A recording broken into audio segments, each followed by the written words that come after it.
السلام عليكم، ازيكم يا جماعة؟ عاملين ايه؟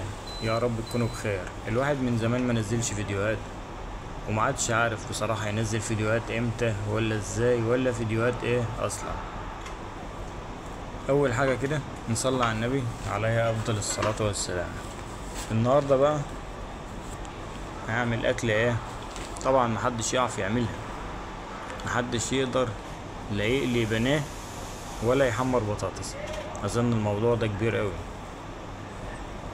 بس انا الحمد لله هقدر اعمله وربنا يعيني وهحمر البناه والبطاطس. هو تحس الموضوع تعب شوية، بس هنعمل بقى ايه؟ انتوا عارفين هي الغربة كده، الواحد لا كان اصلا بيخش المطبخ ولا يعرف يطبخ ولا يعرف حتى يعمل شاي.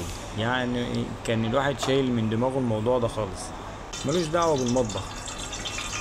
يجي من الشغل الاكل جاهز، كل حاجة جاهزة، انما ان هو يعمل حاجة هو، لا مفيش الكلام ده.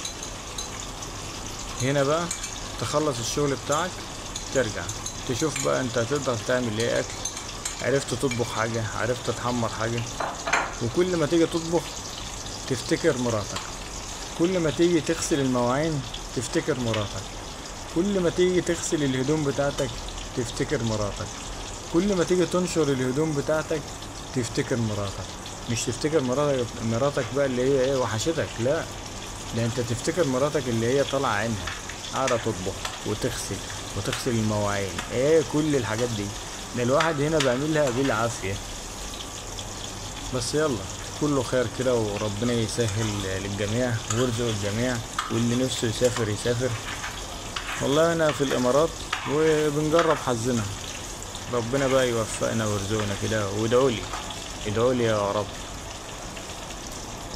طبعا الموضوع صعب، انا بقول ان بناوي بطاطس، يعني الموضوع كده كبير كبير كبير. وما شاء الله عندنا البوتاجاز، اسمه هنا بيسموه زي سخان كده. طبعا هو بالكهرباء بقى او حاجة زي الفل. طبعا مش قادر اقول بقى اتفضلوا معانا وعزومة مراكبية والكلام ده، بس ربنا يسهل بقى والواحد يعرف يطبخ حاجة كده ونصورها وبقول لكم بقى انا طبخت ايه، لان انا الحمد لله مش هعرف اطبخ اصلا. دي يعني حاجة مبشرة بالخير ان انا مش هعرف اطبخ اساسا، ولا اعرف الرز بيتعمل ازاي، مع انه حاجات سهلة. بس زي ما انا قلت في الاول، مش في دماغنا الكلام ده. يلا، يا مسهل الحال وارزق الجميع. اتفضلوا معانا بقى، اتفضلوا معانا. يلا، اسيبكم بقى وسلام، علشان اكل الاكلة الجامدة دي. السلام عليكم.